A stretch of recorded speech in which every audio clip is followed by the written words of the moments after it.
नमस्कार दोस्तों, मैं हूं देवंती त्रिपाठी। दोस्तों, हम सभी लोग जो इस पब्लिक स्पीकिंग कोर्स से जुड़े हुए हैं, हम सभी लोग सर के बताए गए बहुत सारे नियम को फॉलो कर रहे हैं और उन नियमों को फॉलो करते हुए अपने वीडियोस बना रहे हैं। बहुत सारे ऐसे भी फ्रेंड्स हैं जो एक्चुअल में पब्लिक के बीच में भी जा कर के बोल रहे हैं और पहले की अपेक्षा सब लोग अच्छा इम्प्रूवमेंट कर रहे हैं। हमारी जो स्पीच है उसमें और भी फ़िल्टर कैसे किया जाए, कमियों को और कैसे निकाला जाए, इसके बारे में सर का 4 नवंबर का सेशन था, जिसमें सर ने बताया था कि जब हम कभी पब्लिक स्पीकिंग कर रहे होते हैं या कहीं भी बात कर रहे होते हैं तो हमारे स्पीकिंग के बीच में कुछ ऐसे वर्ड्स आ जाते हैं जैसे इस तरीके से। तो ये चीज़ें रिफ्लेक्ट करती हैं कि हमने अपनी स्पीच की अच्छी सी प्रिपरेशन नहीं की है और ये चीज़ें हमारे पब्लिक के बीच में एक बैड इम्प्रेशन लाती हैं हमारे प्रति। तो इन चीज़ों को हम अवॉइड कैसे करें? इन चीज़ों को अवॉइड करने के लिए हमें जब ये वर्ड्स आ रहे होते हैं, जब ये वर्ड्स हम बोलने वाले होते हैं तो थोड़ा पॉज लें। पॉज लेकर के हम इन वर्ड्स को अवॉइड कर सकते हैं और इनका बड़ा पॉजिटिव इफेक्ट भी होता है। इसके बारे में भी सर ने बताया था कि जब हम कंटिन्यूअसली बोल रहे होते हैं तो हर स्टेटमेंट जो पब्लिक को हम बताना चाहते हैं वो उनके दिमाग में बैठ नहीं पाता है। जैसे सर ने एग्जांपल बताया था कि यदि हम कोई स्पीच दे रहे हैं, जैसे शायरी बोल रहे हैं, जब शायरी ख़त्म होती है तो थोड़ा हमको पॉज देना है। यदि हम पॉज नहीं दे करके अगली लाइन बोल देते हैं तो कहीं उस शायरी को सुन करके यदि पब्लिक को पसंद आई तो वो ताली बजाएगी, लेकिन जैसे ही हम अगली लाइन बोलना शुरू कर देते हैं तुरंत बाद, तो पब्लिक ताली बजाना शुरू की लेकिन हमारा लाइन शुरू हो गया तो पब्लिक ने ताली भी नहीं बजाया, उसको मौका ही नहीं मिला। तो एक पब्लिक स्पीकर को ये पता होता है कि कब पब्लिक ताली बजाएगी। इन चीज़ों का ध्यान हमें रखना चाहिए। पॉज का क्या इम्पोर्टेंस है उसको हमें, जब हम स्पीकिंग कर रहे होते हैं तब हमको इन चीज़ों का ध्यान रखना रहता है। सर ने एक अपना भी एग्जाम्पल बताया था जिसमें सर ने कहा था कि बहुत लंबे लंबे सेशंस लेते हैं कारपोरेट ऑफिसेज में जा कर के, तो 3-3 4-4 घंटे या 8-8 घंटे का जो सेशन होता है उसमें कंटिन्यूसली यदि बोलेंगे, एक फ्लो में बोलते जाएंगे तो बहुत सारी चीज़ें, क्योंकि सर का उद्देश्य रहता है कि मैक्सिमम चीज़ें लोगों को सिखा सकें। यदि कंटिन्यूसली बोलते जाएंगे तो लोगों के दिमाग में हर एक चीज़ फिट नहीं बैठेगी, तो बीच में पॉज लेने से वो चीज़ें माइंड में डिसॉल्व भी होती रहती हैं और आदमी को समझ भी आती रहती है और धीरे धीरे उनका इंटरेस्ट भी बढ़ते जाता है। एक आइस ब्रेकिंग सेशन के बारे में भी सर ने इंट्रोड्यूस कराया। आइस ब्रेकिंग सेशन वो सेशन होता है जिसमें दो लोगों के बीच में या एक पब्लिक और स्पीकर के बीच में जो आइसोलेशन है उसको ब्रेक किया जाता है। हम सभी लोग देखते हैं कि एक बर्फ़ का गोला बनता है। बर्फ़ के गोले को सब लोग देखे होंगे। बर्फ़ का गोला कैसे बनता है? सब लोगों ने बड़ा टेस्ट लेकर के खाया भी होगा उसको।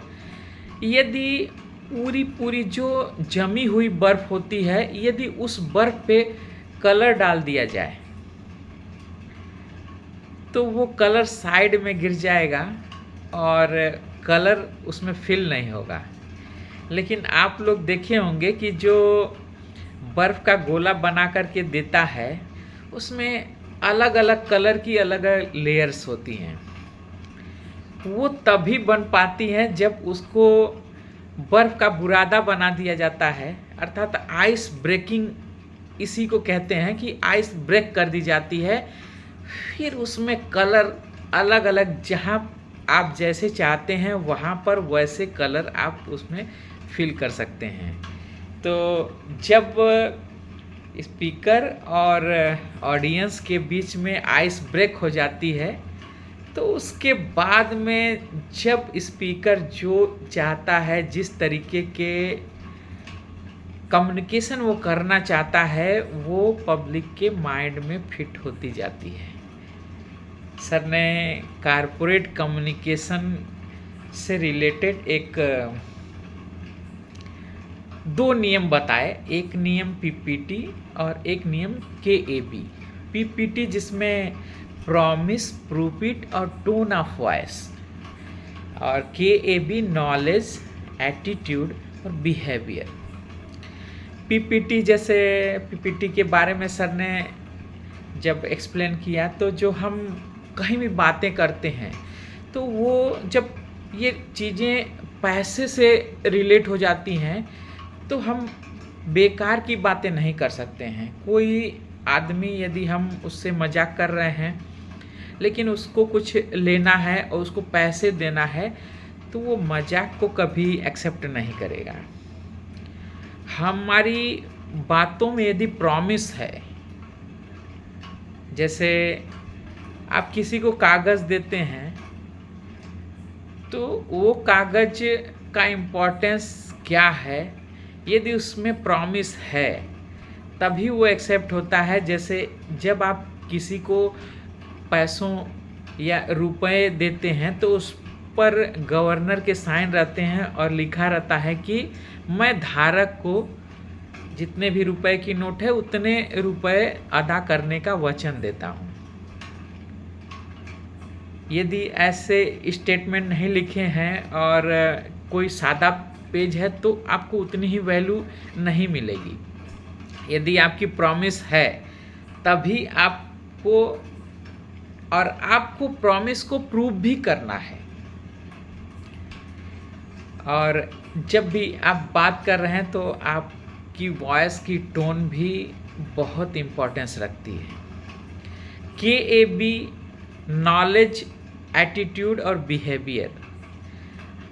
आप बहुत सारी बातें बोलना तो चाहते हैं या बोलना शुरू करते हैं, लेकिन आपको नॉलेज नहीं है तो आप नहीं बता पाएंगे उन चीज़ों के बारे में। और किसी भी टॉपिक पर यदि आपको नॉलेज नहीं है तो, क्योंकि जब भी आप बोलना शुरू करेंगे बहुत सारे और क्वेश्चन आ जाएंगे।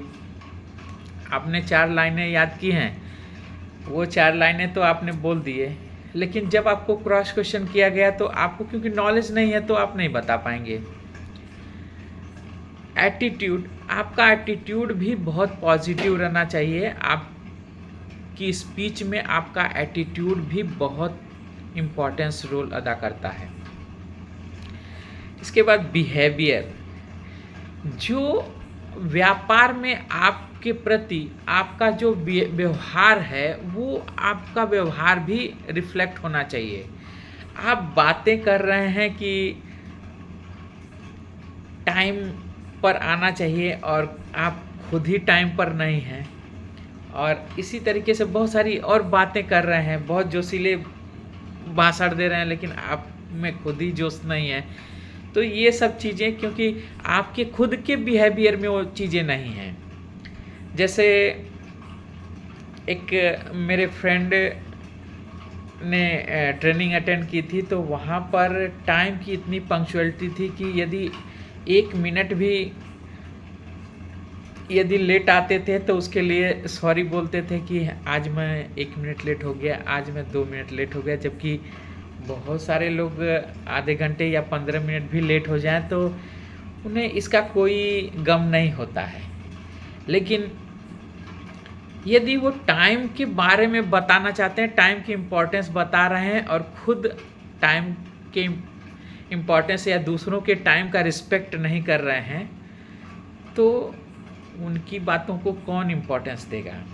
मतलब जो भी आप बोलना चाहते हैं, जो बोल रहे हैं, वो आपके बिहेवियर में होनी चाहिए। तो सर का सेशन बहुत अच्छा रहा, बहुत सारी चीज़ें सीखने को मिली। धन्यवाद।